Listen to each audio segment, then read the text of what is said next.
እግዚአብሔር አምላክና ይሁን ኢየሱስ ክርስቶስ ጎይታዩ እግዚአብሔር አዕዚዙ ይባርክኩም ጎይታ በሐቂ ጸጉኡን ኃይሉን በረከቱን ይብዛሐልኩም ከመይ ደስ ዘብል አምልኾ ክብርን እግዚአብሔር አምላክና ይሁን እግዚአብሔር ይባርክኩም እስከበልዎ እግዚአብሔር ይባርክኩም በሐቂ አብትህልውና አምላክ ዘእቱ አምልኾ መዝሙር ህዝብ አምላክ እንኳን በሰላም በደሃን ናቤት እግዚአብሔር መጻኩም ከመይ ቀኒኹም ደሃን ተቀኒኹም ክብርን እግዚአብሔር አምላክ ይሁን ናቤት እግዚአብሔር ንኺድ መስቦሉኒ ተሐጎስኩ እግዚአብሔር ስለዘሎ አብኡ ማለት ክብርና አምላክና ይሁን ስለዚህ እዚ ቤት እዚ ቤት ሓጎስ እዩ ክብርና አምላክ ይሁን የቀኒልና እንኳን በደሃን መጻኩም ከአ አጋሽ ክብርና አምላክ በመርአይኩም ባህ ይብለና እግዚአብሔር አምላክ ይመስገን እግዚአብሔር ሰናዩ ሁሉ ሰናይ ካብ አምላክ ጥራዩ ሰብ ሰናይ እንተ ገበረኳ እግዚአብሔር ይነት ሰናይ ዘፍልጦ ቃል አምላክ ከም ዝብለና አታሰብ ንሱ ሰናይ ዘበለ አፍለጠካ ሁሉ ጽቦ ካብ እግዚአብሔር ከምዝ ምትእኻብ ካብ እግዚአብሔር ከምዝ ምትሕቋፍ ካብ እግዚአብሔር ካብ ሰብ አይኮነን ክብርና አምላክና ይሁን ስለዚህ ደጊምና ገጽኩም በመርአይና ሕጉሳቲና ተናባፊና ሆነሉ ስለንኽእል ኩላትና ካብ ዘለና ተስኢልና ሰላም ተተባሃልና ጽቡቅ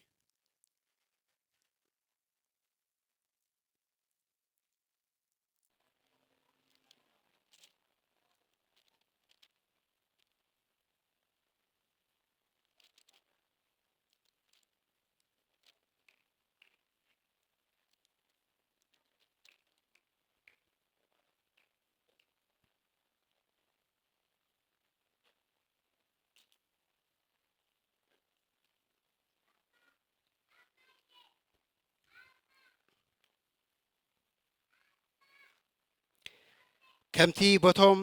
ካብ ጥንቲ ዝነበሩ በአፍ ቅዱሳን ነቢያት እተዛረቦ አቤት ዳዊት ባርኡ ቀርን ምድሓን አተንሳአልና ካብ ጸላእትናን ካብ ኢት ኩሎም ጸልኡናን ከድሕነና ምስ አቦታትና ምሕረት ክገብር ነቲ ቅዱስ ኪዳኑ ክዝክሮ እቲ ንአቦና አብርሃም ዝመሓለሉ መሓላ ዝክህበና ብቅድስናን ብጽድቅን ብኩሉ ዕለትና ኣብ ቅድሚኡ ካብ ኢት ጸላእትና ድሕና ብዘይ ፍርሃት ከነምልኾ ኢና ክብርና አምላክ ይሁን ብቅድስናን ብጽድቅን ብኩሉ ዕለትና ኣብ ቅድሚኡ ካብ ኢት ጸላእትና ድሕና ብዘይ ፍርሃት ከነምልኾ ኢና ኢየሱስ ክርስቶስ ጎይታ እዩ ስም እግዚአብሔር ይባረክ እምበኣር ናብቲ መተንባህታ ቅድሚ ምሕላፍና ናብ ናይ ሞባይን ኣሽርን ግዜ ክንከይድ ኢና እሞ ብኡ ድማ ንኣምላኽ ከነምልኾ ኢና ኤልሲ ናብዚ ትመፅእ እያ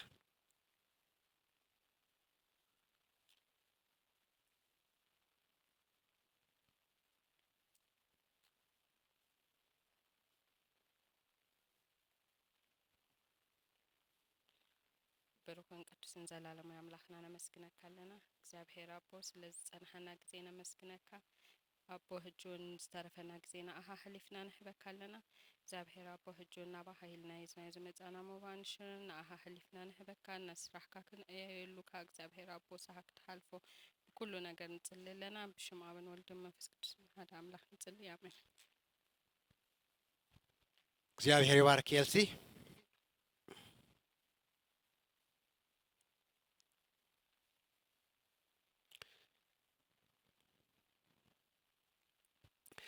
كل جزء تنبهتات سومنا وزلنا بتنبهتات كمزيو نايلو محلتي عملونا مالت سنبت كل جزء 5 ساعات كلتن فرقان كتاب ساعات حموش تيدس أنح ساعتنا مزينا نعملخ أبزي تقابلنا يزلهم سيوق صرانا مو بساعتنا خنمت دقيقنا نتحسب كم قدما سولوس كل جزء 5 ساعات شوعات 5 ساعات شعات أبزبوت هذا أنح نايت صلوت جزيونا لنا حموسون نهيت أنات مدبارلو بزوم كل جزء أربع ربع مالته كل جزء حموس دما أخيبا شماغليتات كبسة عشوعته كبسة عشعته علونا أبزبوت هذينا نرخب سلزي زغونه حتى مزهلوكم صلوت مزهلوكم حساب مزهلوكم زغونه سب ኣቐዲሙ ደው ኢሉ እንተ ደኣ ክትመፁ ደሊኹም ክትመፁን ክትሓቱን ግቡእ መልሲ እውን ክትረኽቡ ትኽእል ኢኹም። ስለዚ በዚ ሰዓት እዚ ኣብ ኣቐዲምኩም ተደዊልኩምልና ክትረኽቡና ትኽእሉ ኢኹም። ኩሉ ግዜ ሓሙስ ኣሎና። ከምኡ እውን ቀዳም ኩሉ ግዜ ካብ ሰዓት 3:40 ክሳብ 5:40 ዝፀንሕ ናይ ምዝርጋሕ ወንጌል ኣሎና። ኣብኡ እውን መፂኹም ከተገልግሉ ትደልዩ እቲ ዕድል ኣገልግሎት ክፉት እዩ። እግዚኣብሔር ሰናይ ነገር ይገብረልና ኣሎ። ኣምላኽ ረዲእና ብዘይ ምቁራፅ ንወፅእ ኢና ብዘይካ ትውሕድ ሓደ ሓደ ነቋርፆ ማለት እዩ። እዚ እውን ካብ ኣምላኽ ኣይኮነን። ብሓቂ ክሳብ ሕጂ ክንወፅእ ተስፋ ዘይቁርፀና ንነዊሕ ዓመታት ማለት እዩ እምነትና ኣብ እግዚኣብሔር ጥራይ ስለ ዝገበርና ምብቋል ናይ ኣምላኽ ጥራይ ምዃኑ ስለ እናኣምን ኢና ንሕና ተዛሪብና ንሰብ ከነድሕን ከም ዘይንኽእል ቃል ኣምላኽ ጥራይ ከድሕን ከም ዝኽእል ስለ ዝኣመና ኢና ኩሉ ግዜ ወንጌል ንምዝርጋሕ ንወፅእ እሞ። ስለዚ ንስኹም ድማ በዚ እምነት እዚ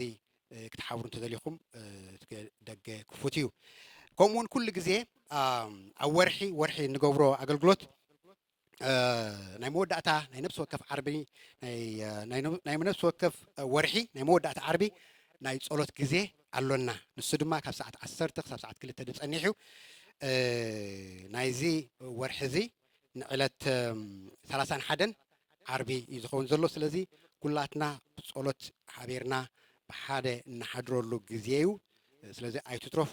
መፂኹም ክሳብ ሕጂ ከምቲ ቅድሚ ሕጂ እውን ኢልናዮ ዝነበርና እታ ናይ ጸሎት ኣብ እናዞረት እያ ክትከውን ዝሓሰብናያ ግን ክሳብ ሕጂ ኣብ ገዛይ ክትከውን እያ ዝበለ ስለዘየሎ እግዚኣብሔር ከዓ ንዓና ክባርኸና ስለ ዝደልየ ክሳብ ሕጂ ብገዛና ኣላ ማለት እዩ። ስለዚ እንድሕር ደሊኹም ብሕጂ እውን ኣብ ገዛና ክትከውን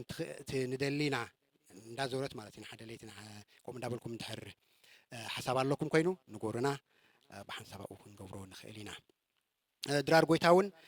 ካልአይቲ ሰሙን ናይ ነብሲ ወከፍ ወርሒ ኣሎና። ከምኡን ሕብረት ናይ ደቂ ተባዕትዮ ብሓባር ናይ ቁርሲ ግዜ ኩሉ ግዜ ሳልሰይቲ ቀዳም ኣላትና ፅቡቅ ዝኾነ ግዜ ኣለና። ዝሓለፈ ቀዳም እንዳ ሃብቶማ ሓውና ኢና ነርና ከመይ ዝበለ መግቢ ኣዳልዩ ሃብቶማ ግን ተምሃር ከይትሕግዝ እንዳበልና ክትሕግዝ ተረኺባ ኣላ። ስለዚ እዘን ኣብዚ ዘለኸን ደቂ ኣንስትዮ ከይትሕግዛና ይኽን ግብርና ኣምላኽና ይኹን። ካልእ ኣገልግሎት ክትጅምሩ ትደልዩ ኣሕዋት ኣሓት እንትደልይኹም ፕሊስ ምፁ ኣገልግሉ። እቲ ዕድል ክፉት እዩ። ከምቲ ብቀዳማይ ንመሃሮ ዝነበርና ፀጋ ንነብሲ ወከፍ ፀጋ ተዋሂቡ እዩ። ስለዚ ነብሲ ወከፍና ፀጋ ስለ ዝተዋህበ ነብሲ ወከፍና ከዓ ንዕዮ ንምግልጋል ንኣምላኽ ነቲ ቅዱስ ኣምላኽ ብሓቂ ዕጫይ ዝዕድል እዩ እሞ ነዚ ዕድል እዚ ኣይሕልፎን እዩ ትብሉ ዕድል ኣገልግሎት ክፉት እዩ። ስለዚ መፂኹም ከተገልግሉ በዚ ከገልግል ደልየ ትብሉ ኣብ ልብኹም ድልየት ዘሎ እቲ ድልየት ካባኹም ኣይኮነን። ንኣምላኽ ድልየት ኣሕዋተይ ስኢሉ ዝመፅእ ካብ ሰብ ኣይኮነን። ካብ ሰብ ዝመፅእ ድልየት እንታይ እንተዳኣልኩምኒ ኣምላኽ ምግልጋል ደይኮነ ናብራኻ ንዓኻ መንባር ጥራይ እዩ። ስለዚ ኣብ ኣምላኽ ግን ድልየትን ግብርን ኣባኻትኩም ዝገብር እዩ ዝብል እሞ ስለዚ በዚ ከነታባዓኩም ንፈቱ። ኢየሱስ ክርስቶስ ጎይታ እዩ። እግዚኣብሔር ህያው እዩ። እግዚኣብሔር ብመዝሙር ብጸሎት ኣብ ማእከልና ኣሎ። ሕጂ ድማ ኣብ ማእከልና ብቃሉ ክግለጽ እዩ። ስለዚ እግዚኣብሔር ይመስገን እቲ ግዜ ንፓስተር ክህወ ፓስተር ሓወይ እንቋዕ ብሰላም መጻኻ እቲ ሰዓት ንዓኻን ንመንፈስ ቅዱስ ክንቦይና እግዚኣብሔር ድማ ምሳኻ እዩ ክዛረበና ድማ እዩ። ክብርና ኣምላኽ ይኹን። ስለዚ ናብዚ መጽኻ ፓስተር ክበቃ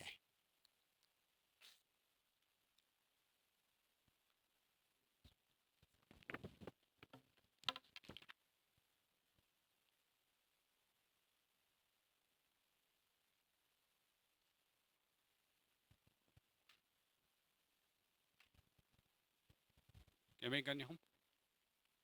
እንኳዕ ደሓን መጻኹም እንኳዕ ደሓን መጻኹም ይባሃል ወላ እንኳዕ ደሓን ፀናዕኩም እንኳዕ ደሓን መጻኹም ስም ኣምላኽ ይባረኽ።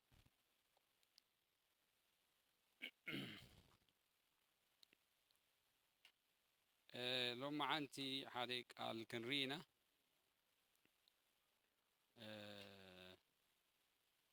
መጀመርያ ዝኾነና ዘፍጥረት 2 ዘፍጥረት ምዕራፍ 4 ሶሪ معرف 4 تقسي حدا زل كاو كجمر مو بدحريو كم تأملاخ زرد أني السلام عليكم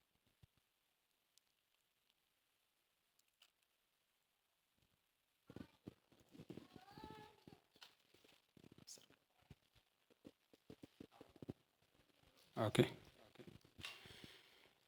زفترت معرف 4 تقسي حدا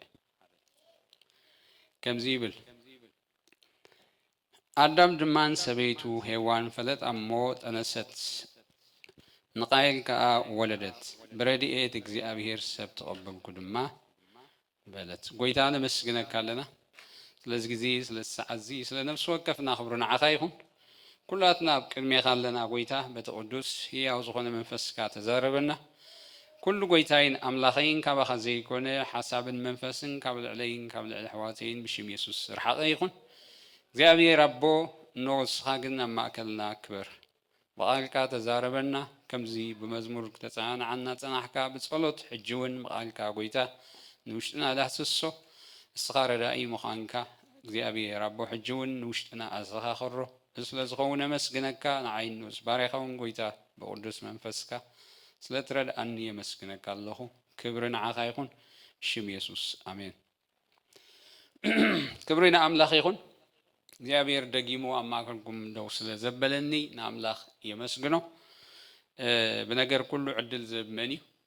عياب زي أدو كل صحاتكم ما بتعزل لكم ما خوف كتبلو عدل زبمني زيابير اسم أملاخ يبارخ نهزب أملاخ مقل قال كأ عدلي زيابير زبكا عدلي أملاخ يزبكا أما كالهزب أملاخ تركب كأ أزون بعلون تايو عدلي كمزي مدب بعل ناس لازم مدبنايو أيقونا اسم أملاخ يبارخ لما عندي زكاف لكم حسب إجزيابير ردائي إيو زبلي إجزيابير ردائي إيو لمون مسايك الدقم يقوم إجزيابير ردائي سكول إجزيابير ردائي إيو أب تاريخ نايسب ترينا خم جمرة فترة نايسب إجزيابير نسب كرود أو خلينا نري إجزيابير سي نسب كرود أو كدقفو خلينا نري سبب علوسي كردا كم زيك الإجزيابير نسبري وي أما جمرة فترة كيدنا نترينا أم عرف كل التزفترة أساسا شمونت إجزيابير كأملاخ كأسب أي بينو خون سبق أي كون مويلو سبق كم زي كون أنتي قبريج لنا رأي منعوت بكع دقافيت كجبرو اللي يبله إذا دقافيت زبلا بتقرنيا نعوت بكع حجازيتي لك عموسوسي ما تتجبر حجازيتي زبلنا حاجزي اسم أملاخ يبارك نعو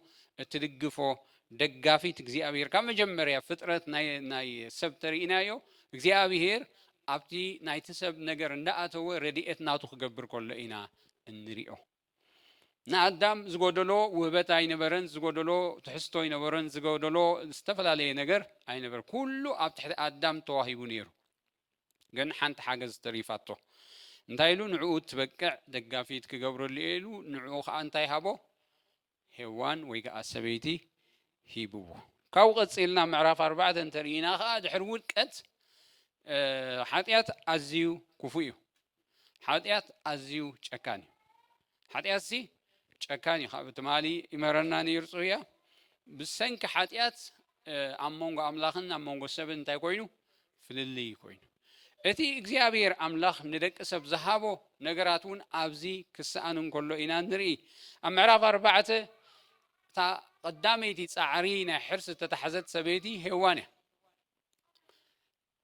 محرسيت أين برتان أكيد أصلاً مصحف قدس سهل بجمر يا سبيتي نتسعرتي نبينا أنت جراتو تسكي ماتو نتسعرتي نبينا خويناتو جنيلا برديئت نايمن نايجزي أبيهر نتاي تقبلكو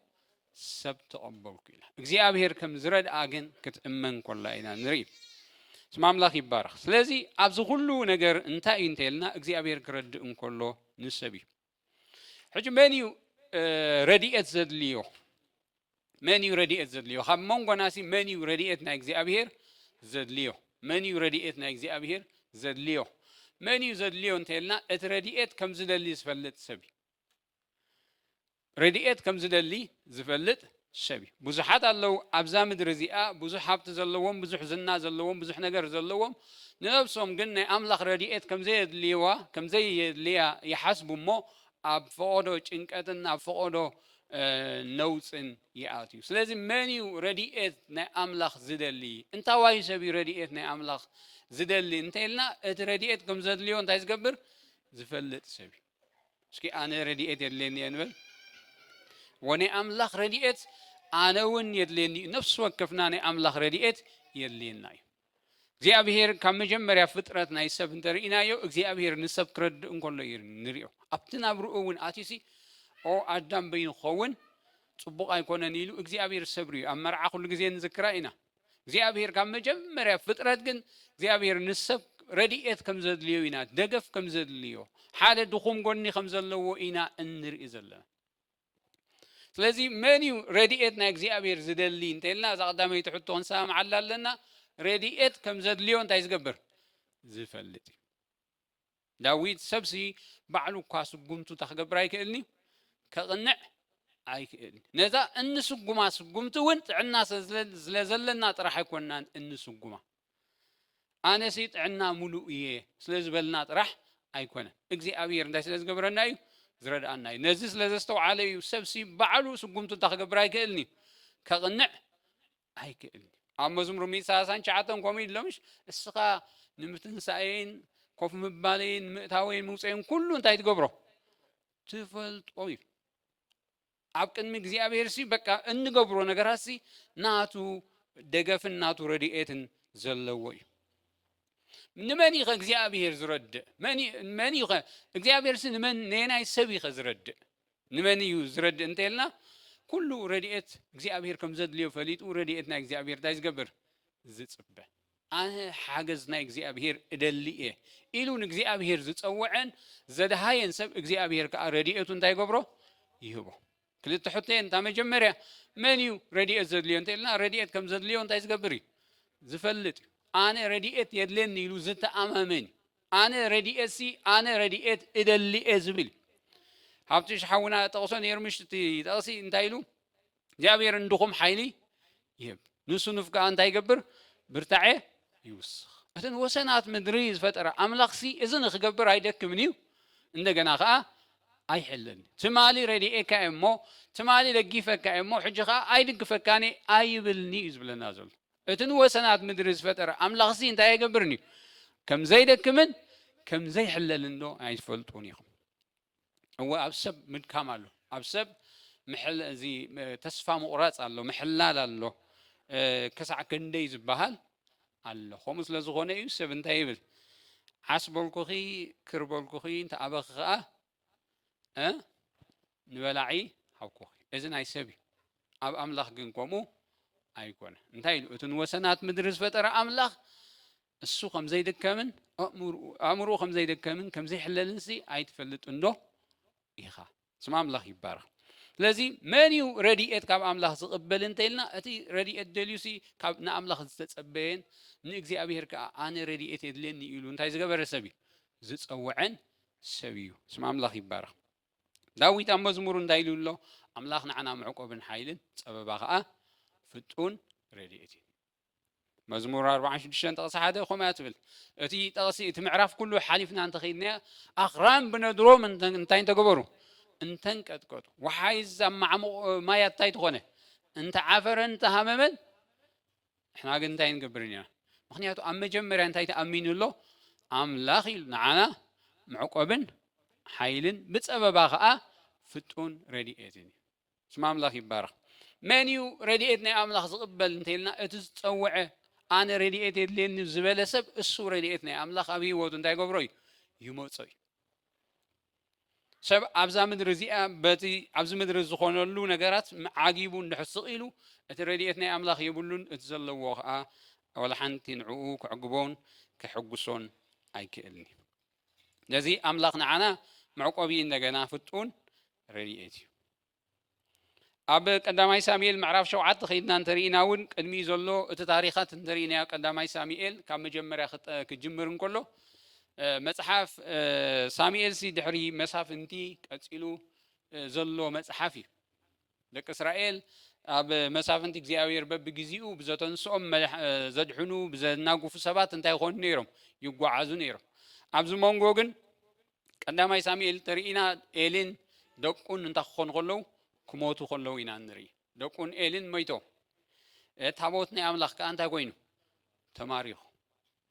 ደቂ እስራኤል ንታቦት ናይ ኣምላኽ ኣዝዮም እንታይ ዝገብሩ ነይሮም ዝኮርዕሉን ዝሕበኑሉን እቲ ታቦት እቲ ህልውና ናይ ኣምላኽ እቲ ክብሪ ናይ ኣምላኽ ኣዝዮም እንታይ ዝገብሩሉ ነይሮም ዝተኣማመኑሉ ዝነበሩ ነገር እቲ ታቦት ኣብቲ ማእከል እንተሎ እቲ ታቦት ምስኦም እንተሎ እቲ ታቦት ኣብቲ ውሽጦም እንተሎ ይተኣማመኑ እዮም ስም ኣምላኽ ይባረኽ ክብረቶም እዩ ሓይሎም እዩ ኣብ ቅድሚ ፀላኢ ደው ከም ዝብሉ ይፈልጡ እዮም ኣብ ቅድሚ ዝዋግኦም ክወግኦም ዝመፅእ ክፃረሮም ንዝመፅእ ደው ከም ዝብሉ ይፈልጡ እዮም ምክንያቱ እቲ ህልውና ናይ ኣምላኽ እቲ ታቦት ናይ ኣምላኽ ኣብ መን ኣሎ ኣብ ማእከል እቲ ማሕደሪ ድኳን ኣሎ ሕቶኦም ኣብዚ ዘበን እዚ እንታይ እዩ ነይሩ እንተኢልና ሽዑ እንተሪኢና ደቂ እስራኤል ሳሙኤል ተወሊዱ ኤሊ ሞይቱ ደቂ ኤሊ ሞይቶም ዝሞቱሉ ምክንያት ከዓ እቲ ታቦት ኣምላኽ ምስ ፍልስጤማውያን ክዋግኡ ምስ ከዱሲ ብዙሕ ጭድርታ ገይሮም ደቂ እስራኤል ብዙሕ ዝንትን ገይሮም ናብ ውግእ ከይዶም ኣብቲ ውግእ ግን እንታይ ኮይኖም ተሳዒሮም ምስ ተሳዕሩ እቲ ታቦት እንታይ ኮይኑ ተማሪኹ ፀላኢ ወሲድዎ እቲ ታቦት እቲ ናይ ኣምላኽ ህልውና እቲ ናይ ኣምላኽ ክብሪ ኣብ ማእከልና ኣሎ ዝብልዎ ነበሩ መን ወሲድዎ ፀላኢ ወሲድዎ ተማሪኹ ስለዚ እዚ ምስ ሰምዑ ኤሊ ካህን ኤሊ ኣብቲ ዘለዎ ክመውት ከሎ ኢና ንሪኦ ሰይቲ ፊንሃስ ወዲ ኤሊ ከዓ ታቦት እግዚኣብሔር ተማሪኹ ዝበሃል ዘረባ ምስ ሰምዐት እንታይ ኮይና ንወዳ ኢኻ ቦዲላ ብኡ እንታይ ክብረት ካብ እስራኤል ረሓቕ ኢላ ክትመውት ከላ ኢና እንርኢ ደቂ እስራኤል ከዓ ብዛዕባ እቲ ስዕረቶም ገዲፎም እቲ ታቦት ምምራኹ ዓብዪ ኣውያት ክእውዩ ከለዉ ንርኢ ማለት እዩ ስለዚ ኣብዚ ከምዚ እዋን እዩ ሳሙኤል እንታይ ኮይኑ ተንስኡ ሳሙኤል ተንስኡ እስከ ንበል ኣብ ከመይ እዋን ታቦት ኣምላኽ ተማሪኹ መን ማሪኽዎ ፀላኢ ማሪኽዎ ዝውሰድ ተወሲዱ ዝተሓዝ ተታሒዙ ኣብዚ ከምዚ እዋን ግን ሳሙኤል እንታይ ኮይኑ ተንስኡ ስም ኣምላኽ ይባርኽ ኣብ ቅድሚ እግዚኣብሔር ከዓ ስለቲ ህዝቢ መስዋዕቲ ክገብር እንከሎ እግዚኣብሔር ክሰምዖ እንከሎ እሞ ናብ ውግእ ክኸዱ እንከለዉ ኣብ ውግእ ምስ ፍልስጤማውያን ተዋጊኦም ከዓ ክስዕሩ እንከለዉ ምስ ሰዓሩ ኣብ ጥቕሲ 7 ዝበሎ እዩ ኣብ ምዕራፍ ቀዳማይ ሳሙኤል ምዕራፍ 7 12 ሽዑ ሳሙኤል ሓደ እምኒ ወሲዱ ኣብ መንጎ ሚፅጳን ሸንን ኣንበሮ እግዚኣብሔር ክሰዓብ ዝረድኣና ኢሉ ድማ ስሙ ኤበን ዔዘር እንታይ ገበሮ ሰመዮ ኣብዚ ኩሉ ውግእ እዚ እቲ ታቦት ደቂ እስራኤል ዝእመንሉ ዝነበሩ ታቦት ወሲዶሞ እዮም ንፍልስጤማውያን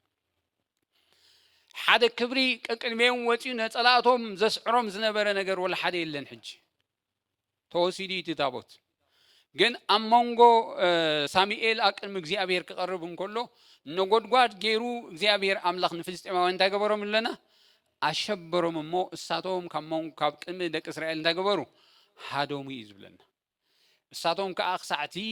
ቦታ እዚ እንታይ ክገብርዎ እንከለዉ ክሰግዎም እንከለዉ ኢና ንርኢ ሳሙኤል ኣብዚ ኩሉ ርኡ ዝተዋግአ ሰብ የለን ንውግእ ዝተሰለፈ የለን እግዚኣብሔር ግን ባዕሉ ተዋጋኢ ኮይኑ እቲ ዓወት ንደቂ እስራኤል ክህቦም እንከሎ ኣብዚ ከዓ ሳሙኤል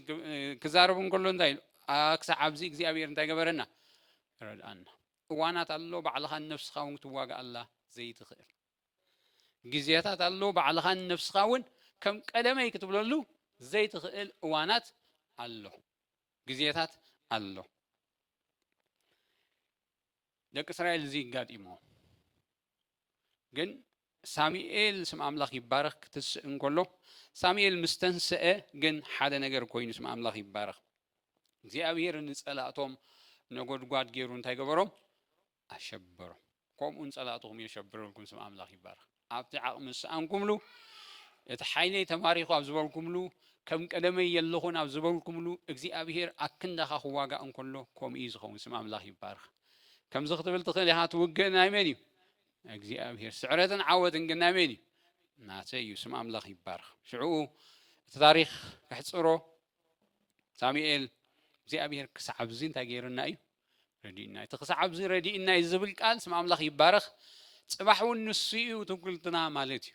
ፅባሕ እውን ንሱ እዩ ዝፈልጥ ማለት እዩ صباحون كسا حجي እግዚአብሔር ምርዱኡ ስም አምላኽ ይባረኽ ክንደይ ኩነታት ሓሊፍና ክንከውን ንኽእል ኢና ከዛ ሕጂ ብህይወት ምህላውና ከዛ ሕጂ ደው ምባልና እግዚአብሔር ከም ዝረድእ ምልክት ይስም አምላኽ ይባረኽ እዚ ምእማን ዝኽን እመን እንኮለና እዚ ምእማን ዝኽን እመን እንኮለና እንታይ ኢና ንብል ዘለና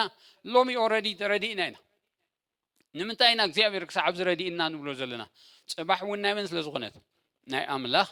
ስለ ዝኾነት ነቲ ረድኤት አምላኽ እንታይ ንገብሮ ኣለና ንእውጆን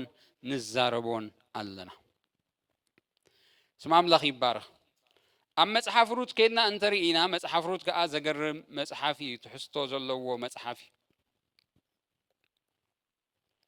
መጽሓፍ ሩት ዘገርም ትሕዝቶ ዘለዎ መጽሓፍ እዩ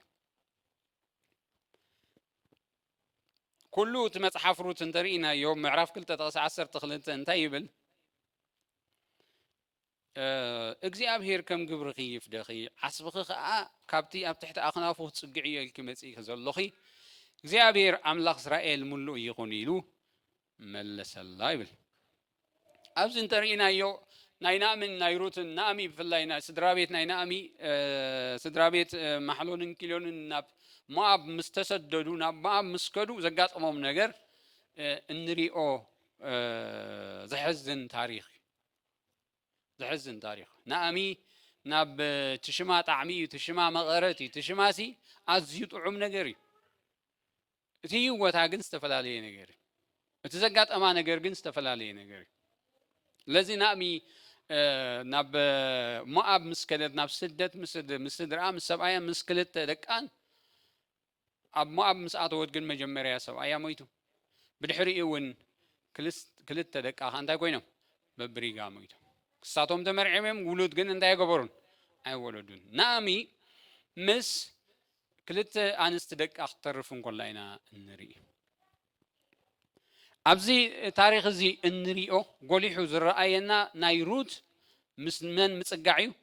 ምስ ናእሚ ምጽጋዕ እዩ ናይ ሩት ምስ ናእሚ ደው ምባል እዩ ኣብ ናእሚ እዋናዊ ተስፋ የለን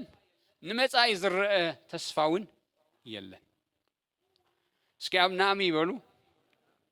እዋናዊ ተስፋ የለን ንመጻኢ ዝረአ ተስፋ እውን የለን ሩት ክትሪኣ እንኮላ ንናእሚ ሩት ንናእሚ ክትድግፋ ምስኣ ደው ክትብል እንኮላ ምስኣ ክትጓዓዝ እንኮላ እቲ ጉዕዞ ኣብኣ ተስፋ ስለ ዝገበረት ኣይኮነን ብኦዝ ክዛረቡ እንከሎ ንናእሚ በቃ ኣብኣ ተሓጒስኪ በቃ እዚ ኣይትገድፈንን እያ ዝማዳ እውን ኣለዉ ገለይላ ኣይኮነትን ኣብ ሩት ዝረኣይዎ ነገር እንታይ እዩ እቲ ኢልዋ እግዚአብሔር ከም ግብርኺ ይፍደኺ ዓስብኺ ከዓ ካብቲ ኣብ ትሕቲ ኣኽናፉ ጽግዕ ኢልኪ መጺእኺ ዘለኺ እግዚአብሔር ኣምላኽ እስራኤል እንታይ ይኹን ሙሉእ ይኹን ኢሉ ክምልሰላ ከሎ ኢና ንርኢ ናይ ሩት እምነት ናይ ሩት ጠመተ እንታይ ነይሩ እንተኢልና እቲ ኣምላኽ ሰማይ እዩ ስም ኣምላኽ ይባረኽ እምበር ኣብ ናእሚ ወላሓደ ኣይነበረን ናእሚ እውን ደጋጊማ ትብላን ነይራ ኪዳ ናብ ኣዝማትክንን ናብ ፈተውትኽንን ኪዳ ናብቲ ህዝብኽን እንታይ ግበራ ኪዳ እግዚአብሔር ኣምሪርኒ ኢላት እግዚአብሔር በቃ ኣኽፊኢለይ ኢላት እዚ ኩሉ በፂሕኒ እዩ ስለዚ ናብኡ ኪዳ ኢላ ክሰደን እንኮላ ዖርጳ ስዒማ ክትምለስ እንኮላ ንርኢ ሩት ግን ናብቲ ኸድዮ እንታይ ገበር ንኸይድ ኣምላኽኪ እንታይ እዩ ኣምላኽ ህዝብኺ ከዓ እንታይ እዩ ንዓይን ንዓኽ እንታይ እዩ ዝፈልየልና ሞት እዩ ዝፈልየልና ኢላ ምስ ኣንተ ክትገብር እዩ ዝብለና ክትጠብቕ እንኮላ ክሳዕ መወዳእታ ናእሚ ግዲ ኢላታ ካብኣ ገለ ተስፋ ከም ዘሎ ገለ በቃ ከምዘየለን ክትነግራ ዋላ ሕጂ እውን ሰብኣይ እንተዘእቱ እሞ በቃ በዛ ለይቲ እውን ሰብኣይ እንተዘእቱ ጽባሕ እውን እንተዝወልድ እዚ እውን ንዓኺ ወላ ሓደ ክገብረልኪ ኣይክእል ኣብ ውሽጢ ሩት ግን ካብ ቀደሙ ኣባኺ ኮንኩን ተስፋ ገይረ እዩ ካብ ቀደሙ ንዓኺ ኮንኩን ዝተኣማመንክዎ ስም ኣምላኽ ይባረኽ ኢየሱስ ጎይታ እዩ እምንቶና ኩሉ ግዜ ኣምላኽ ይኹን እምንቶና ጠመተና ኩሉ ግዜ ኣምላኽ ይኹን ኢየሱስ ጎይታ እዩ ኢየሱስ ጎይታ እዩ እዚ እምበር እቲ ጠመትኡ ኩሉ ግዜ ናብ ኣምላኽ ዝገበረ እቲ ተስፍኡ ኩሉ ግዜ ናብ ክርስቶስ ዝገበረ መጽሓፍ ሩት መጀም ምስጢራዊ መጽሓፍ ብዛዕባ እቲ ምምጻእ ናይቲ መሲሕ ምግላጽ ናይቲ መሲሕ ቦዔዝ እውን ንሪኦ ዘለና እቲ መሲሕ ኮይኑ እቲ ክግለጽ ዝግብኦ መሲሕ ኮይኑ ኢና እቲ ወራሲ ኮይኑ ኢና እንሪኦ ዘለና ስም ኣምላኽ ይባረኽ ንዕኡ ተስፋ ጌርና ክንጓዓዝ እንከለና ንዕኡ ኣሚንና ክንጓዓዝ እንከለና ክርስቶስ እዩ ዝወርሰና ስም ኣምላኽ ይባረኽ ማሕለልን ኪሎንን ኣይኮን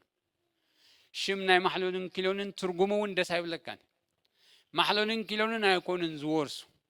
ወይ እውን እንደገና ካብ ናእሚ ዝወፀ ኣይኮነን ዝወርስ መን እዩ ዝወርስ እንተልና እቲ ክወርሰና ዝግብኦ ክርስቶስ ንህይወትና እንታይ ይገብራ ይወርሳ መዓስ ኣብኡ ክንጽጋዕ እንከለና ኣብኡ ክንተኣማመን እንከለና ኣብኡ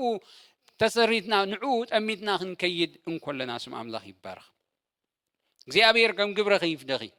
ዓስብኺ ከዓ ካብቲ ኣብ ትሕቲ ኣኽናፉ ክጽግዕዮ ኢልኪ መጺእኺ ዘለኺ እግዚኣብሔር ኣምላኽ እስራኤል እንታይ ይኹን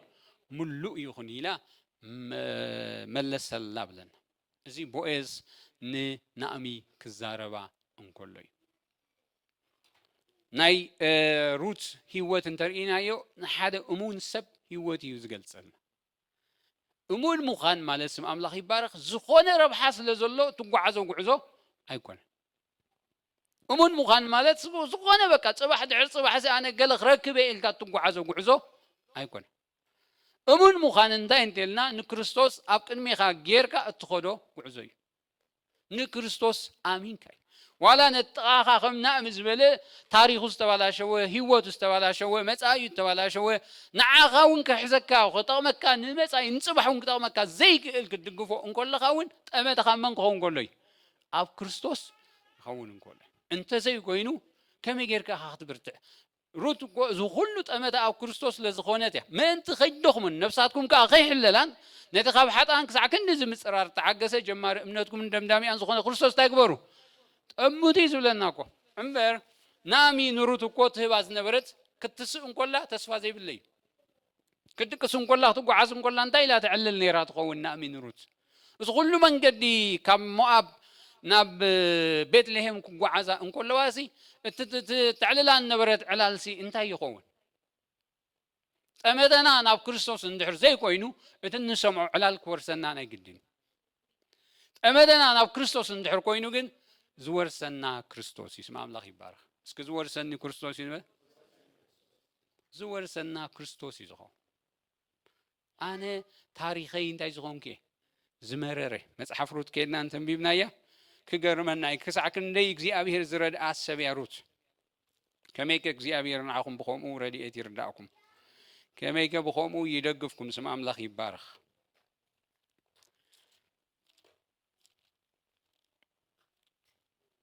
መጽሓፍ ሩት ከድና እንተርኢና ምዕራፍ ሓደ እቲ ዝጅምር በቃ እሱ እቲ ታሪኽ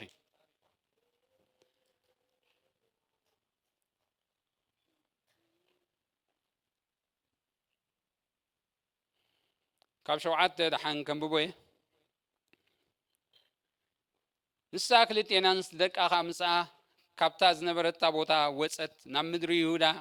ክምለሳ ድማ መንገደን ከዳ ናእሚ ከዓ ንክልቴና ንስ ደቃ ኪዳ ነፍስ ወከፍ ግን ነናብ ቤት ኣድኽን ተመለሳ ከምቲ ምስቶም ምዉታትን ምሳይን ዝገበርክንኦ እግዚኣብሔር ምሳኻትክን እንታይ ይግበር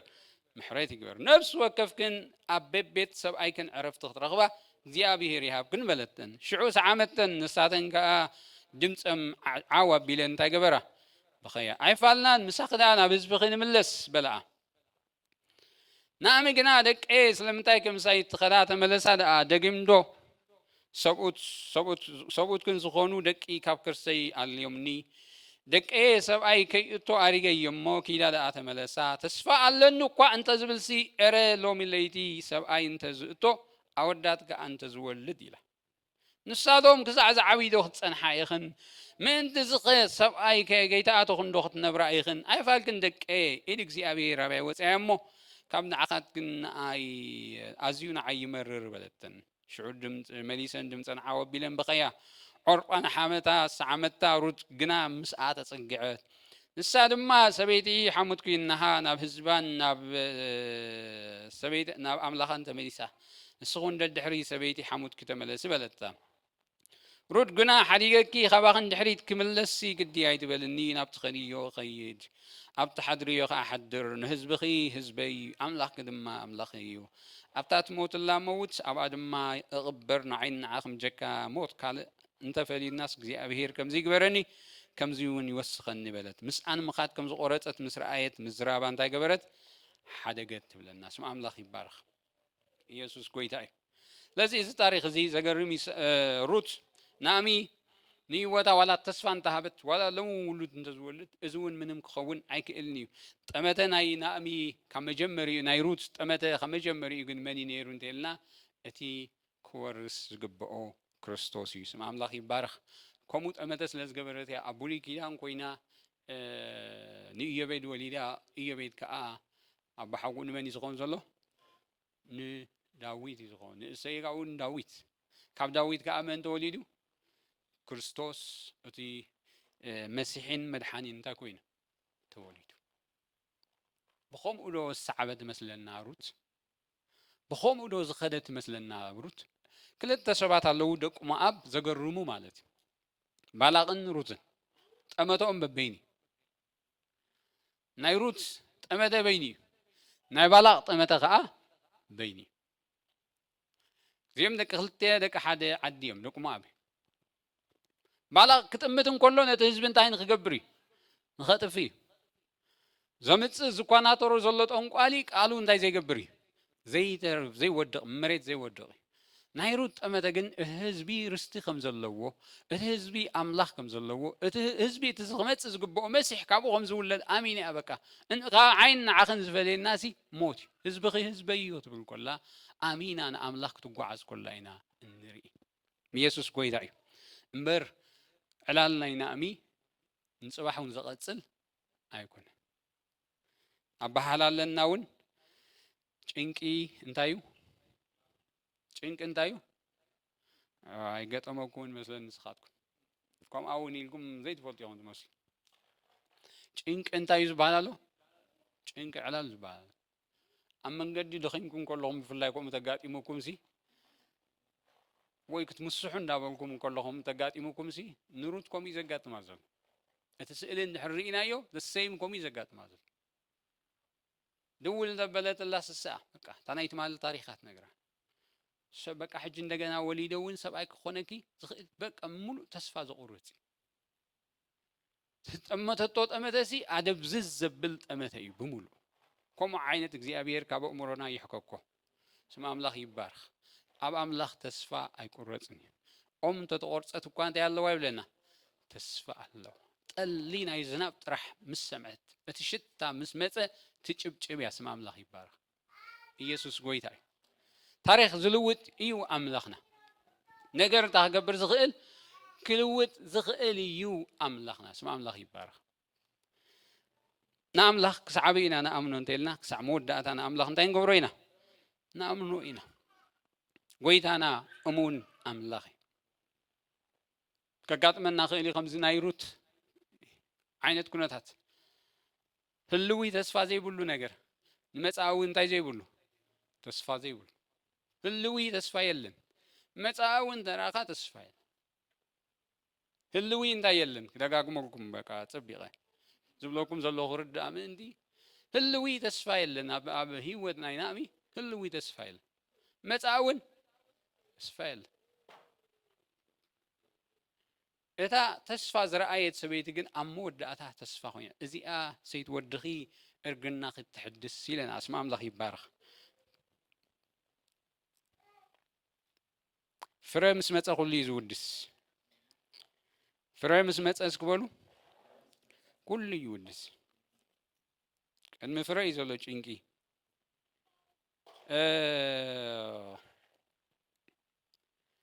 ካብ 13 ዘሎ ሓሳብ ንርኢ ብሓን ካብኡ ቁፅል ኢልና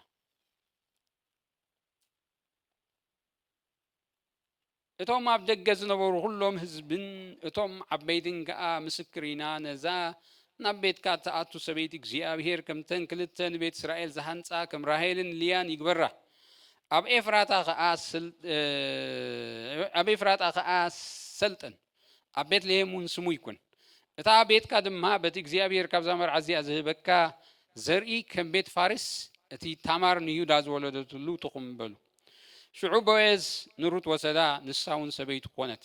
ናብኣ ከኣተወ እግዚአብሔር ድማ ጥንዚ ሃባ ወዲ እውን ወለደት እተን ኣንስቲ ከዓ ንናእሚ ሎሚ ወራሲ ዘይከልኣኪ እግዚአብሔር ይባረኽ እስኪ ምሳ ብሓባር ክተንብብዎ ኢኹም ስም ኣምላኽ ይባረኽ እዚ ቃል እዚ እምነት ሃሌሉያ ሓይሊ ኣለዎ ኣብ ውሽጥና እምነት ክተክል ይኽእል እዩ ኣብ ውሽጥና እግዚአብሔር ይእመን ኣብ ዝኾነ ይኹን ኩነታት እግዚአብሔር እንታይ ይኸውን እዩ ይእመን ኣምላኽ እሙን እዩ ስም ኣምላኽ ይባረኽ ካብ 14 ብሓባር ድምፂ ንዓዋ ቢልና ነንብቦ እተን ኣንስቲ ከዓ ንናእሚ ሎሚ ወራሲ ዘይከልኣኪ እግዚአብሔር ይባረኽ ስሙ ኣብ እስራኤል ይሰመ እታ ካብ 7 ወዲ ትበልፅ እተፍቅረክ ሰበይቲ ወዲ ወሊዳቶ እያ እሞ ንሱ ነፍስኺ ዝሕድስ ሓጋዝ እርግናኺ ክኾነኪ እዩ ናእሚ ድማ ነቲ ሕፃን ወሲዳ ኣብ ትሕቲኣ ሓቆፈቶ መጉዚቱ እውን ኮነት እተን ጎረቤት ከዓ ናእሚ ወዲ ተወሊዱላ ኢለን ስም ኣውፃሉ ስሙ ከዓ ኢዮቤድ ሰሚዖ ንሱ ኣቦ እሰይ ኣቦ ዳዊት ይብለና ክብረና ኣምላኽ ይኹን ኢየሱስ ጎይታ እዩ እዚ ታሪክ ዝቕይር ኣምላኽ እዩ ነታ ተስፋ ዘይነበራ ሰበይቲ ሕጂ ግን ክትሓቁፍ ገይርዋ ስም ኣምላኽ ይባረኽ ታሪኻ ከም ዝተቐየረ ዘን ኣንስቲ እዚአን እቶም ጎረቤታ ንዓ ዝፈልጣ ኣብ መጀመርያ ተቐቢለና እየን ምሽ ኣብቲ ቤትልሔም ሲ ብዛዕባ ናእሚ ፅቡቕ ኣይኮነን ዝውረ ነይሩ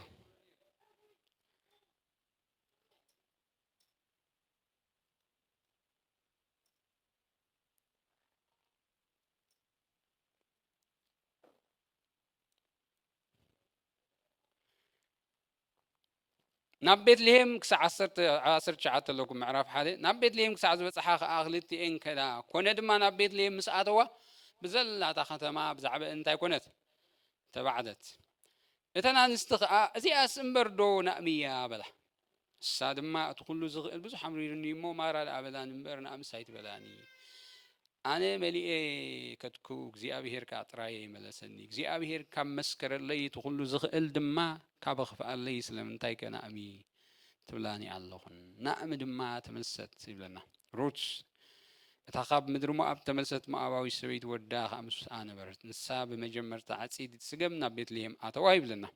ዘን ኣንስቲ እዚአን ኣብ ሕርሲ ኢዮቤድ ምስ ተወልደ ዝተቐበላ እየን ብርግፅ እዚኣስ ናእሚ ድያ ኢለን ብዛዕባኣ ዝተዛረባ ኣንስቲ እየን ስም ኣምላኽ ይባረኽ ብዛዕባኣ እታ ከተማ እውን እንታይ ኮነት ዝብለና ተባዕደት እዚ ሲ ከመይሉ ንዓኣ የጋጥማ እዚ ከመይሉ ንዓኣ ይኾና ካብ ኩሉ ሰብ ገሊኡ ሰብ እኮ ወሊዱ ተዛሚዱ ፈሪዩ ገለ ናብቲ ቤትልሔም እንጌራ ምስ ረኸቡ እኽሊ ምስ ተረኽበ ናብኡ ክምለሱ እንከለዉ በዚሖም እዮም መፅኦም ዝኾኑ ኣብ ቤት ናእሚ ግን ካልእ ታሪክ እዩ ስም ኣምላኽ ይባረኽ እታ ከተማ ብሙሉኣስ እንታይ ኮነት እዩ ዝብለና ተባዕደት እዩ ብዛዕባ መን እዩ ብዛዕባ ናእሚ ብዛዕባ ዘጋጠማ እሞ ከዓ ሞትን ካልእን እንድሕር ኮይኑ ከዓ ኣብቲ ታሪክ ኣብቲ ናይ ቀደም እንተኮይንና ኩሉ ነገር ምስ ምንታይ እዩ ዝተሓሓዝ በቃ ምስ ገለ ምስ መርገም ምስ ገለ እዩ ዝተሓሓዝ እግዚአብሔር ዝሓሰቦ ግን ነይሩ ዝረኣዮ መጻኢ ግን ነይሩ ስም ኣምላኽ ይባረኽ ኢየሱስ ጎይታ እዩ ስለዚ ከምዚ ብዝበለ ሰብ እግዚአብሔር ይባርኽኩም ከም ሩት ብዝበለ ኣብ ተስፋ ዘለኩም ዝመስል ኣብ ተስፋ ዘይብልኩም ዝመስል ዘይኮነሲ ከምኡ ኩሉ ሰብ ኩላትና ኢና ንስዕብ ተስፋ ዘለዎ ይኸውን እሞ ድሓር ተስፋ ዘይብሉ ወይ ተቐዳመይቲ ርኤኒ ኢልና ኢና ግብሪ መልሲ ንህብ ናይ ሩት ምስዓብ ግን ስም ኣምላኽ ይባረኽ ህልዊ ተስፋ የለን መጻኢ ተስፋ የለን ከምኡ ኮይኖም እግዚአብሔር ዘበርትዑኩም ሰባት ይሃቡኩም ስም ኣምላኽ ይባረኽ ብኸምኡ ክባርኸኩም እንተ ረኣኻ ተስፋ ዘይብልካ ዋላ ንሰብ ተበልካዮ ናብኻ ቀርብ እንተደለየ ተስፋ የብልን ተበልካ እግዚአብሔር እንድሕር ይብካ ረዳእ ክኾነካ ግን ካብ መጀመሪኡ ናባኻ በኣኻ ገለ ተስፋ ገይሩ ይኮነን ኣብ ኣምላኽ ተስፋ ገይሩ ነፍሳትኩም ከይሕለላ ምሽ ኢሉ ናብቲ ካብ ሓጣን ክሳዕ ክንድዚ ምፅራር ተዓገሰ ጀማሪ እምነትኩም እንደምዳሚያን ዝኾነ ክርስቶስ እንታይ ግበሩ እምቱ እዩ ኢየሱስ ጎይታ እዩ ረዳኢ መን እዩ እግዚአብሔር እዩ ዝረድእ ኣብ ሉቃስ ምዕራፍ 22 41 43 ከዓ ጎይታ ክጽልን ከሎ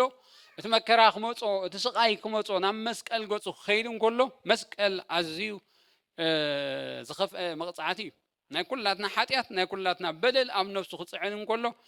እቲ መንገዲ እቲ ስለ ዝኸበደ ጎይታ ክጽልን ከሎ ንርኢ 22 ካብ 41 ንሱ ከዓ ካባታቶም ዳርባ እምኒ ዝኣክል ርሒቑ ተንበርኪኹ ኣቦይ ፍቓድካ እንተኮይኑ ነዛ ጽዋ እዚኣ ካባይ እንታይ ግበራ ኣሕልፋ ግን ኣኸ ፍቓድካ እምበር ፍቓደይሲ ኣይኹን እናበለ ጸለየ ዘበርትዖ መልኣኽ ካብ ሰማይ እንታይ ገበሮ ተራእዮ ብለን ኢየሱስ ጎይታ እዩ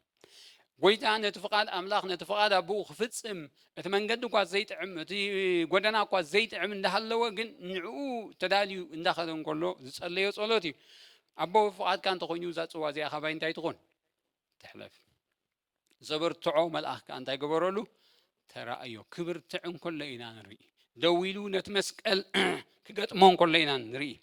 ድማ ኣምላኽ ይባረኽ ፍቓዱ ክንገብር ኣምላኽ እዩ ዝረዳእና ናብቲ ፍቓዱ ክንርከብ ኣብ ፍቓዱ ክንነብር ንፍቓዱ እውን መፈጸምቲ ኣብ ሂወትና ክህልዎ ስም ኣምላኽ ይባረኽ መን እዩ ዝረዳእና እንተኢልና እግዚኣብሔር እዩ ዝረዳእና ንፍቓድ እግዚኣብሔር ንሕና ክነስምሮ በቃ ንሕና ባዕለይ ክንብሎ ኣይንኽእል ካብ መጀመርያ ናይ ሂወት ናይ ሰብ ተርእናዮ ፍጥረት ናይ ሰብ ረድኤት ናይ ኣምላኽ ኣለዎ ሓገዝ ናይ ኣምላኽ ኣለዎ እንጽሊ ንምንታይ ኢና ኣቀድማ ኣምላኽ እንቐርብ ንምንታይ ኢና ከምዚ ኣኼባታት እነብዝሕ እንተኢልና ነቲ ረድኤት ኣምላኽ ስለደለና እዩ እግዚኣብሔር ኣብ ፀጽባሕ እሙንነቱ እንታይ እዩ ሓድሽ እዩ ስም ኣምላኽ ይባረኽ ኣብ ዕብራውያን እውን ከምዚ ይብለና ስለዚ ምሕረት ምእንቲ ክንቅበል ብግዜ ፀበባውን ረድኤትና ዝኸውን ጸጋ ክንረክብ ብትብዓት ናብ ዝፋን ጸጋ እንታይ ንግበር نقرب ዕብራውያን 4:16 ስለዚ ምሕረት ክንቅበል ብግዜ ፀበባውን ረድኤትና ዝኸውን ጸጋ ክንረክብ ብትብዓት ናብ ዝፋን ጸጋ እግዚአብሔር እንታይ ንግበር نقرب ናብቲ ዝፋኑ ንቅረብ ታ ክንረክብ ምእንቲ ብግዜ ፀበባ ዝኸውን ረድኤት ብግዜ ፀበባ ዝኸውን ረድኤት ስም ኣምላኽ ይባረኽ ስለዚ እዚ ቃል እዚ ከካፍለኩም ሎማዓንቲ መጽ ዝኹሉ ክብሎ ፀናሕኩም እተዊ مأتوي إذا كله خبرة أنا حكون نتاعي تاسبك حنت قال يعني نتاعي إجزاء نتاعي زجبر زرد ناس كله زار روت أنا حكون خبز النبتن إجزاء زردي زبل سبي خكم خير إجزاء نتاعي زجبر زرد إجزاء زرقف سمع الله يبارك بعلنا نتفقادون أسميرنا يوخن حل بين خلني أملاخ زدقوا فم سبات توم نايمنا تابوتات كعرفون قلوا إذا حبتهم هيكون أنت تغيسلنا زجبروا جنيننا هيكون أنت تغيسلنا زنبرهم حبتي ويكا ولد هيكون أنت تغيسلنا خموتوا نقولوا نفقاد أملاخ الجيلون تجبر عارف يبلن كم يكون يخنلنا إذا فقاد أملاخ مبار زي أبير كرد أكا خلوا إخا تفزم سب بعلو سقوم تتخجبر هيك إلني كقنع هيك إلني مزمور 230 شعات نببامو بنجر كله እግዚአብሔር ከም ዝረዳእና ውን ክንፈልጥ ጎይታዬ ንስኻ መርመርካኒ ፈለጥ ካንውን ንምቕማጠይን ምትንሳይን ትፈልጦ ንሓሳበይ ካብ ርሑቕ ተስተውዕሎ ጎይታዬ ሓንቲ ቃል ኣብ መልሓሰይ ከየላስ እንሆ ኩሉ ትፈልጥ ኢኻ እሞ ምኻደይን ምድቃሰይን ትምርምር ንብዘሎ መንገደይ ውን ኣጸቢቕካ ትፈልጦ ኢኻ ብድሕሪት ብቕድሚት ከበብካኒ ኢድካ ውን ኣንበርካለይ إذا فلت أزي جرمني العليو كركبو أي كإلن كم منفس كان أبي كخيد كاب جس كاس نبي كادمي يبل እግዚአብሔር ይምባር ነዚ ሁሉ ምቁጽጻር ኣብ ኢሉ ዝሓዘ ንናይ ህይወትና ኣማ ሓዳሪ ወይ ከዓ ናይቲ ንፋስና ተቆጻጻሪ መን እንተልና እግዚአብሔር ባዕሉ እዩ ስለዚ ሕጂ እውን እዚ ነትን ከይበልና እትረድእ መን እዩ እግዚአብሔር ኣበይ ኩነታት ኣብቲ ተስፋ ዘይብሉ ኩነታት ኣብቲ ህልዊ ተስፋ ዘይብሉ ኣብቲ መጻኢ ተስፋ ዘይብሉ ኣብኡ ነገር ክሰርሕ ዝኽእል እግዚአብሔር ኣምላኽ ባዕሉ እዩ ስም ኣምላኽ ይባረኽ እግዚአብሔር ባዕሉ እዩ ስም ኣምላኽ ይመስገን በዚ ቃል እዚ ንሓድሕድና ክንጸናናዕ እዚ ናይ ነፍሲ ወከፍና ሓላፍነት እዩ እንታይ ክንብል እግዚአብሔር እዩ ዝረድእ እግዚአብሔር እንታይ ዝገብር ዝድግፍ ታሪክ ናይቲ ሩሕሩሕ ሳምራዊን ኣለና እቲ ሩሕሩሕ ሳምራዊ ሄድና ኣብ ሉቃስ 10 ተሪእናዮ ወዲቑ ምስ ጸንሖ ተሓላፍ መንገዲ እቲ ሳምራዊን ቶም ሳምራዊ እቲ ዝወደቐ ኣይሁዳዊ እቲ ዘልዕሎ ዘሎ መን እዩ ሳምራዊ ኣብ መንጎ ሳምራውያንን ኣይሁዳውያንን ምትሕብባር ኣይነበረን ምትሕግጋዝ ኣይነበረን ዝኾነ ይኹን ነገር ምስኦም ንሓድሕዶም ኣይነበሩም ሳምራዊ ክሽገር እንከሎ ኣይሁዳዊ ርእይዎ እዩ ዝሓልፍ ኣይሁዳዊ እሞ ከዓ እቲ ሓገዝ ካብ ኣይሁዳዊ ናብ ሳምራዊ ክመፅእ ዘይከኣል ሓሳብ እዩ ዘይከኣል በቃ ዘይከውን ኣምላኽ እውን ኣይፍቅደሉን እዩ ኣብ በቲ ሕጊ ማለት እዩ ነቲ ሳምራዊ ክሕግዞ ኣብ ፀበብኡ ክረድኦ ኣብቲ ዝወደቐሉ ከተስኦ እቲ ሳምራዊ እቲ ኣይሁዳዊ ሲ እቲ ሕጊ እቲ ናይ ሕጊ ሙሴ እውን ምስቲ ኣይሁዳዊ ምስቲ እቲ ኣይሁዳዊ ምስቲ ሳምራዊ ክሓብር ወይ ከዓ ናቱ ነገር ዝኾነ ክትንክፍ ትሕጊ እውን እንታይ ይገብሮን ኣይፍቅደሉን እታ ሳምራዊ ሰበይትን ጎይታ ኢላቶ እምሽ እስኻ ሳምራዊ ኩነ ዘይከኣል ነገር እዩ ኣይሁዳዊ ኩነ እስኻ ሲ ካባይ ሳምራዊት ከመይ ኢልካ ኢኻ ዝኾነ ሓገዝ ትደሊ ዘለኻ ኢላቶ ዘይፍቀድ እዩ ማለት እዩ እቶም ሳምራውያን እኳ ይሕሹ ንሶም እንታይ ክገብሩ ይኽእሉ ኢዶም ክዝርግሑ ይኽእሉ ነቲ ዝወደቐ ኣይሁዳዊ ግን ነዚ ብከምዚ ተታሕዘ ኣይሁዳዊ ግን እቲ ዝሓልፍ ሳምራዊ እንታይ ገይርዎ ረኣዮሞ ደንገጸሉ ይብለና ምስ ረኣዮ ሲ ካብኡ ዝኾነ ተስፋ ስለ ዝገበረ ኣይኮነ ፅባሕ ዕዳይ ክመልሰለይ ስለ ዝበለ ኣይኮነ ፅባሕ ዝገበርክዎ ክምልሰለይ ኣይፈልጦን እውን ታሪኹ ኣይፈልጥን ኣብኡ ሕኪሞ ዕዱኡ ምስ ከፈለሉ ሲ ተመሊሱ ዕዱኡ ክኸፍለሉ እዩ በቃ ዘለቃሕክዎ ወይ ዘውፃእክዎ ክህበኒ ብዝብል እምነት ኣይኮነ ስም ኣምላኽ ይባረኽ ኣብኡ ተስፋ ገይሩ ኣይኮነን ኣብቲ ዝወደቐ እቲ ዝወደቐ እቲ ካህን ክሓልፍ እንከሎ ድምፂ ሰሚዑ ናይ ሓገዝ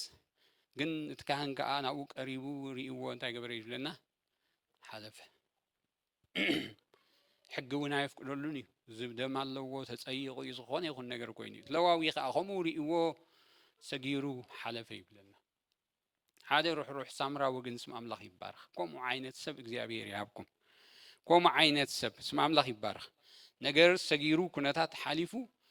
እግዚኣብሔር እዩ ከምኡ ዝገብር እግዚኣብሔር እዩ ዝረድእ እዩ ተሓሳበይ ኣነ እውን ባዕለይ ክረዳእ ኣይክእልኒ ንስኻትኩም እውን ባዕልኹም ንሰብ ክትረዱ ኣይትኽእሉን ኢኹም ኣዝዩ ዓቕምና ኣዝዩ ውሕድ ምዃኑ እውን ሰብ ሓገዝ ክበሃል እንከሎ እታ $100 እንህባ እውን እሳ እውን ኣዝያ ከባድ እያ ንዓና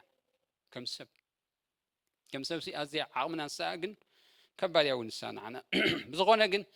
ሕጂ ንሪኦ ዘለና እንታይ እዩ እንተኢልና እግዚኣብሔር እንታይ ዝገብር ዝሕግዝ ንመን እዩ ዝሕግዞ እግዚኣብሔር እንተኢልና እቲ ረድኤት ከም ዘድልዮ እንታይ ዝገብር ሰብ ዝፈልጥ ኣነ ረድኤት የድልየኒ እዩ ዝብል ሰብ ረድኤት ከም ዘድልዮ ፈሊጡ ከዓ ንእግዚኣብሔር ዝፅውዕ ሰብ እንተ ከምሩት እንተ ከምቲ ሩሕሩሕ ሳምራዊ እግዚኣብሔር ሰብ እንታይ ገብሮ እዩ ይህቦ እዩ ወይ እግዚኣብሔር ዘበርትዖ መላእኽቲ ይኽቦ ናይ እግዚኣብሔር ይምልከት ስም ኣምላኽ ይባረኽ ግን ክንወስዶ ዝግባአና ሓሳብ ክንርዳእና ዝግብኦ ነገር እንታይ እንተኢልና እግዚኣብሔር ይረዲ ወይ ይረዲ እዩ ብፀበባ መዕቆቢ እዩ ብፀበባ ፍልጡን ረድኤት እዩ ንመን ግን ዝሕግዞ ንመን ግን ዝድግፎ እንተኢልና እቲ ሰብ ረድኤት ከም ዘድልዮ ክእመን ክኽእል ኣለዎ ኣነ ረድኤት ባዕለይ ብባዕለይ ክቆሙ ኣይክእልኒ ባዕለይ ብባዕለይ ነገራተይ ክዕሪ ኣይክእልኒ ኢሉ ኣብ ኣምላኽ ዘእወየ ኣብ እግዚኣብሔር ካ እንታይ ዝገበረ እዩ ዝጨርሐ እግዚኣብሔር ክሰምዖ ይኽእል እዩ እግዚኣብሔር ክሰምዖ ይኽእል ኣባና ካልእ ምስላ እውን ኣሎ ሰብ ዝፈሰሰ እንታይ ይግበርን ይባሃል ብሰብ እንታይ ዝባሃል ፈሰሰ እንታይ ይግበርን እዚ ብሰብ እዩ ብኣምላኽ ግን ዝከኣል ነገር እዩ ብኣምላኽ ግን ክኸውን ዘይከኣል ዝበሃል ኣብ ቅድሚ ኣምላኽ የለን ዘይከውን ዝበሃል ነገር ኣብ ቅድሚ ኣምላኽ የለን እግዚኣብሔር እንታይ ዝገብር ዝረድእ ግን ንመን እዩ ዝረድኦ ኣምላኽ ነቲ ረድኤት ከም ዘድልዮ እንታይ ዝገበረ ዝፈልጥ በቃ ኣነ ረድኤት ኣነ ድኹሜ ኣነ ስኑፌ ኣነ ዓቕመይ ትሑት እየ ዝበለ ሰብ ንዕኡ ይረድኦ ሃብታም ብሃብቱ እንታይ ይኹን እዩ ዝብለና ጥበብ ብጥበቡ እንታይ ይኹን እዚ ዝምካሕሲ እዚ ደስ ዝብለኒ ኢሉ እግዚኣብሔር ኣነ ኣብ ምድሪ ምሕረትን ፍርድን እንታይ ብምግባረ ዝገብር ብምዃነይ ብምፍላጡ እቲ ሰብ በዚ እንታይ ይኹን ይመካሕ እዩ ብኡ ይተኣማመን እዩ ብፅድቅና እውን ክንምካሕ ኣይንኽእልና ንሓድሕድና ዝሓይሽ ነገር የብልናን ረድኤት ግን ናይ ኣምላኽ ነፍሲ ወከፍና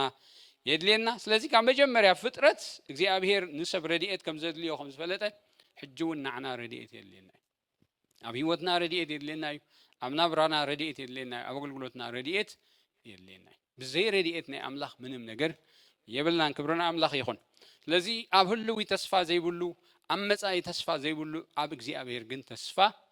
አለው أب أملاخ ግን ተስፋ አለው እግዚአብሔር ዝኽእለሉ እዩ ከመይ ገይሩ I don't know አይፈልጥም እግዚአብሔር ግን ዝኽእል أملاخ ክብርና أملاخ ይኹን ካብቲ ዘለናዮ ክንትስኢና ንኣምላኽ ከዓ ከነመስግኖ ኢና ንኣምላኽ ከዓ ክብሪ ክንቦ ኢና ንሱ እዩ ዝረድአና ንሱ እዩ ዝድግፈና ንሱ እዩ ዝሕግዘና ንሱ እዩ ዝረድአና እቲ ዝረድአና ውግእና ዝዋጋአልና ኣምላኽ ንሱ እዩ